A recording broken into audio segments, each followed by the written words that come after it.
దేవుని నామమునకు మహిమ కలుగును గాక. ప్రభునందు ప్రియులరా, మన ప్రభువు రక్షకుడునైన క్రీస్తు యేసు పరిశుద్ధ నామములో మీ అందరికీ శుభములు. 8వ తేదీ మార్చి మాసము 2026 సంవత్సరం. ఈరోజు దేవుడు ఒక ప్రత్యేకమైన ఆదరణతో దేవుడు నీతో నాతో మాట్లాడాలని ఇష్టపడుతున్నాడు. ఎలా ఉంటాయంటే కొన్ని మాటలే కానీ వాటి భావాలు చాలా లోతైనవిగా ఉంటాయి. కొన్ని శబ్దాలే కానీ వాటి క్రమం చూసినప్పుడు ఆ మ్యూజిక్, ఆ సంగీతము, ఆ ధ్వని ఎంత బాగుంటుంది కదా. అలాగా ఈ రోజున అటువంటి వాక్యము, గొప్ప మరణము నుండి నన్ను తప్పించెను, గొప్ప మరణము నుండి తప్పించెను. ఎవరిని, ఎందుకు, ఎప్పుడు అనేది మనం చూస్తే కొరింథీయులకు రాసిన 2వ పత్రిక 1వ అధ్యాయం 10వ వచనం. ఈ 1వ అధ్యాయంలో ఆదరణకర్తయ్య దేవుడు అని ఎన్నిసార్లు పౌలు రాయడానికి ప్రయత్నం చేస్తాడంటే, నీకు నాకు ఆదరణ ఏదైనా ఉంది అని అంటే అది దేవుని నోటి మాట వలన. ఈ రోజున దేవుని నోటి మాట వలన ప్రతి మనిషి బ్రతుకును రొట్టె చేత మాత్రమే కాదు అని తెలుసుకున్నటకు ఈరోజు ఈ పూర్తి వచనము, ఆయన అట్టి గొప్ప మరణము నుండి మమ్మను తప్పించాడు, ఇక ముందుకు తప్పించు, మరియు మా కొరకు ప్రార్థన చేయట వలన మీరు మాకు సహాయము చేయుచుంటుండగా, అంటే ప్రార్థన చేసిన వారందరి ప్రార్థనల బట్టి కూడా మనం తప్పించబడుతూ ఉంటాం, విడిపించబడుతూ ఉంటాం, నడిపించబడుతూ ఉంటాం. ఆయన ఇక ముందుకును మమ్మను తప్పించునని ఆయన యందు నిరీక్షణ గలవారమే ఉన్నాం. అంటే నీవు ఎప్పుడైతే ఆయన యందు నిరీక్షణ కలిగి ఉంటావో ఆ మాటలు ధైర్యపరచడానికి ఇక్కడ చెప్పబడుతున్నాయి. ఇంగ్లీష్లో ఏ విధంగా ఉంది మనం చూసినప్పుడు, న్యూ లివింగ్ ట్రాన్స్లేషన్ లో 2 Corinthians 1:10 ఈ విధంగా ఉంది, and he did rescue us from mortal danger. అంటే ఇక్కడ మోర్టల్ డేంజర్ అని ఉంది, మిగిలినవన్నీ కూడా delivered us from such a deadly peril. అంటే పెరిల్ అని, మోర్టల్ డేంజర్ అంటే ఒక భయంకరమైన ఉపద్రవం నుంచి, లేకపోతే భయంకరమైన ఆ వార్నింగ్లు, హెచ్చరికలు ఇస్తారు కదా. యోనాతానుకి ఏ విధముగా సౌలు నేను చంపేస్తానని, మరి దావీదుని ఎన్నిసార్లు, ఇలాంటి థ్రెట్స్ అంటారు. ఆ భయంకరమైన కీడులో నుండి తప్పించడము అన్నమాట. ఇప్పుడు ఏమని చెప్పబడుతుంది, and he will rescue us again. అక్కడ తప్పించిన దేవుడు ఇక్కడ తప్పిస్తాడు. కాబట్టి we have placed our confidence in him. మేము ఆయన యందు మా విశ్వాసము, మా నమ్మకం, మా సామర్థ్యం ఉంచాం కనుక he will continue to rescue us. ఆయన మమ్మల్ని ఇక ముందుకు కూడా విడిపించి, తప్పించి, నడిపించే దేవుడు అని చెప్పి సాక్ష్యం పలుకుతున్నట్లు ఇక్కడ మనం చూడగలుగుతున్నాం. అయితే ఈ వాక్యం మనం ఏ విధంగా నేర్చుకోవచ్చు? ఈ వాక్యపు లోతుల్లోనికి వెళ్లే ముందు మొట్టమొదట దేవుడు తప్పించే దేవుడుగా, విడిపించే దేవుడుగా, విమోచకుడైన దేవుడుగా, యోబు ఏమంటే, నా విమోచకుడు సజీవుడు, మై రిడీమర్ లివ్స్ అంటాడు. అంటే అర్థం ఏంటంటే, నన్ను ఖచ్చితంగా ఆయన తప్పిస్తాడు, ఈ ఘోరమైన వ్యాధి నుండి స్వస్థపరుస్తాడు. మరి అబ్రహాం ఏమంటాడు ఇస్సాకు తోటి, యెహోవాయే చూచుకును, ద గాడ్ ప్రొవైడ్స్, యెహోవా జైరే. అంటే ఆ యొక్క గొర్రె పిల్లని ఏది నాయనా అని అంటే దేవుడు చూచుకును. ఈరోజు నీకు ఏదైనా మంత్రం తెలుసుకోవాలంటే దేవుడే చూచుకును, దేవుడే చేసుకును, దేవుని నిమిత్తమే సమస్తము జరుగుచున్నది అని ఏ రోజున అయితే మనము అంత విశ్వాసాన్ని మనం హృదయాల్లో నింపుకుంటామో, దేవుడు నీ విశ్వాసమును కార్యకర్తగా, ఆయన విశ్వాసమునకు కర్తగా, అనగా the author and finisher of our faith. ఏ రోజున అయితే మనలో ఉన్న విశ్వాసం లోకం చూడాలని కొన్నాళ్ళు నిన్ను అమోలు పెడతాడు, క్షణాలు పెట్టాడు సుమా. కొన్నాళ్ళు పరిస్థితులు ఇటు అటు ఉంటాయి, క్షణాలు ఉండవు సుమా. ఇరుకులో ఉన్నప్పుడు ఏది పెట్టుకోవాలన్న ఇబ్బంది, విశాలమైన స్థలంలోకి వెళ్ళినప్పుడు ఏదీ లేక అది పోసిపోతూ ఉంటుంది. ఈ అనుభవాల గుండా వెళ్ళి రుచి చూచి నేను మీకు తెలియజేస్తున్నా ఈ వాక్యం ఏంటంటే, కాలము ఎల్లకాలం ఒక్కలా ఉండదు, బళ్ళు ఓడలవుతాయి, ఓడలు బళ్ళు అవుతాయి. మాకు చెప్పబడిన వాగ్దానం ఏంటంటే, ఎడారులను నదులుగా చేసే దేవుడను నేను అని.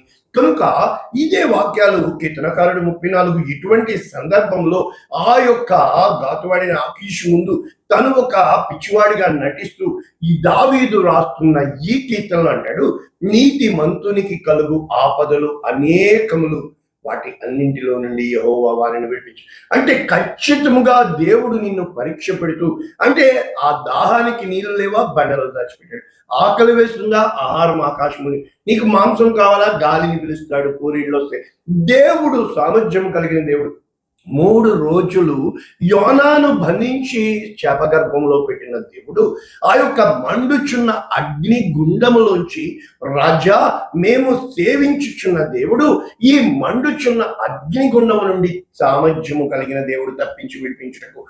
ఒకవేళ అంటే వారి ఫుల్ కాన్ఫిడెన్స్ వారి జీవం మీద కాక, మరణం మీద కాక, దేవుడు మృతులలో నుండి సైతము నన్ను లేపుతాడు, మరణములో నుండి జీవంలోనికి నడిపిస్తాడు, లేని వాటిని ఉన్నట్టుగా పిలుస్తాడు. నా దేవుడు గొప్పోడు. I have everything in the name of Jesus. దేవుని నామములో, యేసు నామములో నేను సమస్తము కలిగి ఉన్నాను, ఏ కొదువ నాకు లేదు అని ప్రకటించగలిగే దృఢమైన విశ్వాసము నీలో కలుగుట కొరకు దేవుడు ఎదురు చూస్తూ ఉంటాడు. నా జీవితంలో ఇన్నాళ్ళు పట్టింది అని నేనే ఆశ్చర్యపోతున్నాను. ఎందుకు అంటే అది it's a process, it's not one day time. అది ఒక్క రోజులో అయ్యేది కాదు, ఓవర్ నైట్ లో రాత్రికి రాత్రి జరిగేది కాదు. ఏ రోజునైతే నీ జీవితంలో, నా జీవితంలో ఆ నడిచి వెళ్లే మార్గంలో అనేకమైన ఇరుకులు, ఇబ్బందులు, కష్టాలు, నష్టాలు వస్తుంటే, అందుకే ఎక్సోడస్ తో స్టార్ట్ అవుతూ ఉంటుంది. అర్థం ఏంటంటే నిర్గమము. You have to leave something and you have to go for something. నీవు వెనుక ఉన్న వాటిని విడిచిపెట్టి ముందున్న వాటి కోసం. ఏ రోజున అయితే నేను ముందున్న మన గురి కోసం లక్ష్యం పెడతామో, మన లక్ష్య సాధనము కోసము అలవాటు పెడతామో, మన ఫోకస్ అంతా కూడా గమ్యం వైపు పెడతామో. ఎగ్జాంపుల్ కి ఒకే ఒక్క మాటలో అబ్రహామా పద బయలుదేరు అంటాడు. ఎక్కడికి వెళ్తున్నాడో తెలీదు, ఎందుకు వెళ్తున్నాడో తెలీదు, ఏం చేయ పద్దా. That's it. యు వాక్ యార్. When you walk in the grace, అయితే రేసులో పరిగెట్టడానికి చెప్తాం, ఎదుటోళ్ళని పోటీగా పెట్టుకుని.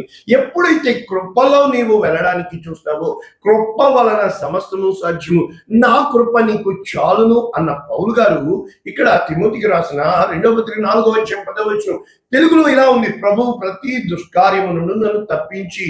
బట్ ఇంగ్లీష్ లో ఏమంటుందంటే he has delivered me from every evil things. అంటే ప్రతి ఒక్క చెడ్డవారి నుంచి నేను స్పష్టంగా విన్నాను. నీకు విరోధముగా గుంపు కూడు వారు నీ పక్షపు వారు, నీకు విరోధముగా రూపించబడిన ఏ ఆయుధం నేను విన్నాను, ఎందుకో నాకు తెలియలేదు.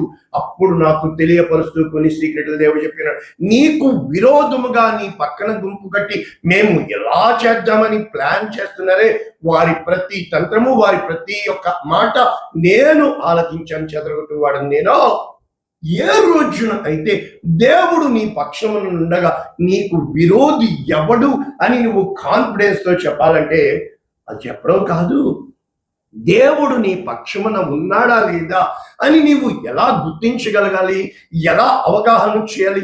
చాలాసార్లు మనము చేసిన తప్పుకి నింద పడితే అదేదో మనం నిందలేసేశారు అంటూ ఉంటాం. నిందలు వెయ్యరు.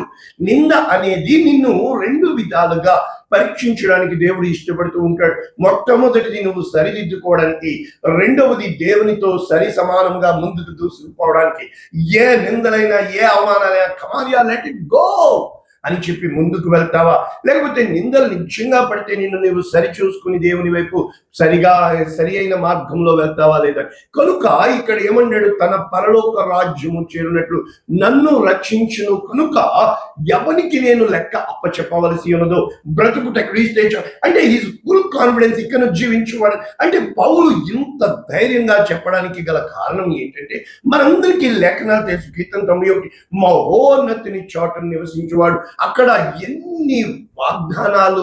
ఎప్పుడైతే నీవు ఆయన రెక్కల చోటను వేటకాని గుళ్ళో నుండి తప్పిస్తాడు, నాశనకరమైన తెగుల నుండి రక్షిస్తాడు, ఆయనకి నీకు ఆశ్రయంగా ఉంటాడు, పగలి వేళ భయముకు, రాత్రి వేళ భయముకు, చీకటిలో అంటే ఈ ఇన్ని వాగ్దానములు నీ జీవితంలో, నా జీవితంలో దేవుడు నెరవేర్పులోనికి తేవాలని ఇష్టపడుతున్నప్పుడు, దేవుడు చేయాలని ఆయన ఆశపడుతున్నట్టు, దేవుడు చెయ్యి పట్టుకుని లేవనెత్తాలని ఇష్టపడుతున్నప్పుడు, దేవుడు సిద్ధముగా ఉన్నాడు అని నువ్వు గమనించుకోవడమే జీవితం.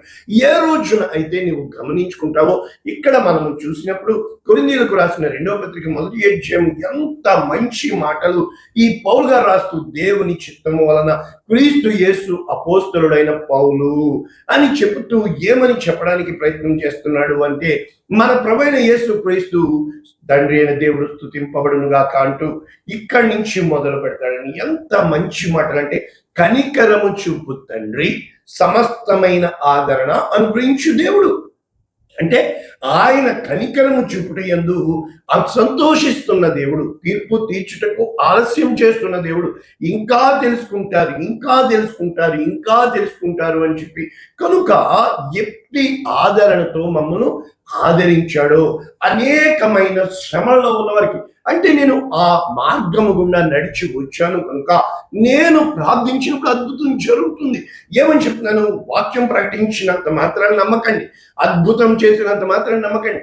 అయితే ఆ వాక్యం ప్రకటించడమే కాకుండా ఆ వాక్యము సాక్ష్యంగా, ఉదాహరణకి ఈ పంటి విషయంలో ₹1,00,000 నేను నష్టపోయి 2 సంవత్సరాలు కుమిలి కుమిలి ఏడ్చి ఆ ఎంత నాశనం పెంటతో సమానంగా ఇచ్చి తీసి పాడేసి ఆ వేదన అనుభవించాను కనుక ఎవరైనా పంటి నొప్పి అని నా దగ్గరికి వస్తారో, ఒక పక్కన డబ్బులు వదలగొట్టుకున్నాను, ఇంకో పక్కన 2 సంవత్సరాలు కన్నీటి మిగిలింది, ఏమీ తినలేక, మాట్లాడలేక, కూర్చోలేక, ఇటువంటి వేదనతో నన్ను విడిపించిన దేవుడు, ఆ నామమున నేను ప్రార్థన చేసినప్పుడు ఖచ్చితంగా అద్భుతం జరుగుతుంది. కారణము ఆ మార్గం గుండా నేను వచ్చాను, ఆ వేదన గుండా వచ్చాను, ఆ కన్నీరు గుండా నేను వచ్చాను, ఆ నష్టము గుండా నేను వచ్చాను. మనుషులు నన్ను విడిచిపెట్టినప్పుడు నేను వచ్చాను, మనుషులు నన్ను వదిలేసినప్పుడు, మనుషులు నన్ను పొగిడినప్పుడు, మనుషులను ఇంతలే. ఏ రోజునైతే నీవు ఆ మార్గము గుండా నడిచి వెళ్తావో, ఇతరులకు నీవు మార్గదర్శిగా ఉంటావు. నీవు ఆ మార్గంలో కలగకుండా ఎవడో చెప్పాడు ఆ మార్గంలో వెళ్ళండి అంటే కుదరదు. ఆ మార్గంలో పరిస్థితులు మారుతూ ఉంటే నీకు జరిగినట్లు నాకు జరగదు, నాకు జరిగినట్లు నీకు జరగదు.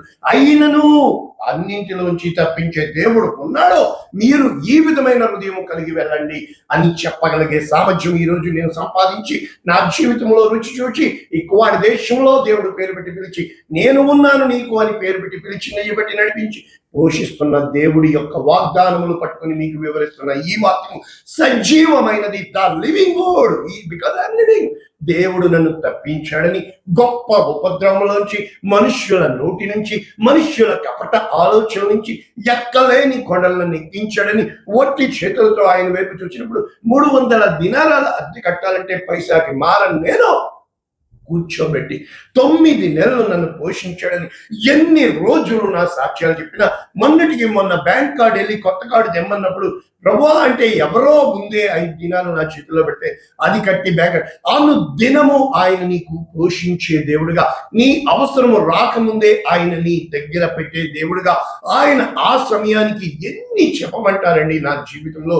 కారణం ఏంటంటే మనం ఎవరో గొప్పని చూడడానికి వెళ్తున్నాం, కానీ ఎప్పుడైతే నీ సంఘ కాపరి నీ కోసం కన్నీరు కాచి అను దినము, కొంతమంది మా యొక్క సంఘవారు సైతము, అమ్మా నీ కోసం 24 గంటలు నేనున్నాను కదా, నీవు అక్కడెక్కడికో ఏం చెప్పమంటారులేండి. కనుక మనము ఎక్కడో 1000 మంది వైపు వెళ్తున్న మనము ఏ రోజున అయితే నిన్ను దేవుడు ఒక చోట పెట్టాడని, దేవుడు అక్కడ ఆదరణ గృహముగా పెట్టాడని, దేవుడు అక్కడ ఆదరించే కర్తగా ఉన్నాడని, దేవుడికి సమస్తము సాధ్యమని ఎప్పుడైతే నీ సేవకుడు ఇటువంటి ఇబ్బందుల కొలుగులోంచి తీయబడ్డా, అయినప్పటికీ డబ్బుని అది పాపిష్టిది అని గుర్తించగలిగాడా, వచ్చింది 10 మందికి పెట్టి, ఇవేమి మనకు ఎక్కువ, మమ్మల్ని పొగిడారా, మాకు నచ్చినట్లు చెప్పారు. ఏ రోజునైతే నీకు నచ్చినట్లు చెప్పేది ఆదరణ కాదు, నీవు ఉన్న ప్రతి సమస్యతో వచ్చినప్పుడు నిన్ను పట్టుకొని పైకి లేవనెత్తి నిలబెట్టి కట్టగలిగేవాడు సేవకుడు. ఆ సేవకుడిని పేరు పెట్టి పిలిచిన వాడు దేవుడు అని. క్రీస్తు యొక్క శ్రమలు మా యందు ఎలాగో విస్తరించుచున్నాయో, క్రీస్తు ద్వారా ఆదరణ కలుగుచున్నది. కనుక మేము శ్రమ పొందినను మీ ఆదరణ కొరకు, రక్షణ కొరకు. ఎప్పుడైతే సేవకుడు కన్నీరు కాచి ఉపవాసం ఉండి ఎదుటి వాళ్ళు గుంపు చెదరిపోకూడదు అని సేవకుడు అన్యాయం అయిపోయి బలియాగం అయిపోతే ఈ లోకం ఏదైతే తీర్పు తీరిస్తే, అబ్బాబాబాబాబా చెప్పిన వాగ్దానం దేవుడు చెప్తూ ఉంటాడు, ఏది నీకు కాకుండా చేయను, సమస్తము నీకు దక్కేటట్లుగా నేను చేస్తాను అని. ఎప్పుడైతే నువ్వు చెప్పే ప్రతి మాట దేవుని జీవ గ్రంథంలో రాయబడుతూ ఉంటుంది. దేవుని జీవములో ఆ ప్రతి మాట కనుక దేవుని సన్నిధిలో ప్రతి మాటకి మనము భయపడవాలి. ఎప్పుడైతే ఇటువంటి ఆదరణ లేని వారికి మనము చెప్పబద్దులమై ఉన్నామంటే ఓర్పుతో సాధకము చేయబద్దులమై ఉన్నాము. కనుక ఖచ్చితముగా అక్కడ చెప్పబడుతున్నాం. ఇక మేము బ్రతకము అన్న నిశ్చయానికి వచ్చినప్పుడు సైతము దేవుడు అంతరించాడు. నా జీవితంలో ఇటువంటివి ఎన్నో నేను చెప్పగలను. ఈరోజు నేను చెప్తున్నోటే దేవుడు తప్ప నమ్మకమైన వాడు. దేవుని నువ్వు నమ్మావు అన్నది నీ పరీక్షకి, విశ్వాసానికి శ్రమలు పంపుతాడు. ఏ రోజున ఆ శ్రమలలో నీవు ధైర్యంగా నిలబడతావో, ఎదిరించి నిలబడతావో, పోరాడి నిలబడగలుగుతావో దేవునికి సమస్తము సాధ్యము. ఆయనకి అసాధ్యమైనది ఏది లేదు. తగిన సమయమందు నీవెవరెవరికి ప్రార్థన చేసావో, ఎవరెవరి కోసం నువ్వు పోటీ పడ్డావో అన్నీ ఆయన తిరిగి ఇస్తాడు. ఆయన యందు అన్యాయం ఎంత మాత్రము లేదు, ఆయన యందు అక్రమం ఎంత మాత్రము లేదు. ఆయన చాలిన దేవుడుగా ఉంటాడు. ఇది వాక్యము. కనుక ఏ రోజు శ్రమల విషయంలో కానీ, ఇబ్బందుల విషయంలో కానీ, నిందల విషయంలో కానీ వెనుకడుగు వేయకుండా పిలిచిన దేవుడు నమ్మకమైన వాడని ముందుకు సాగడమే విశ్వాసం. పరిశుద్ధుడా, ప్రేమ కలిగింటుంది. విత్తబడిన ఈ వాక్యము అనేక మందికి ఆశీర్వాదంగా, అనేక మందికి దీవెనకరంగా, అనేక మందికి రక్షణ ఆధారంగా యేసునామములో దీవిస్తున్నాము తండ్రి. ఆమేన్. God bless you all. దేవుడు మిమ్మల్ని దీవించుగాక. ఆమేన్.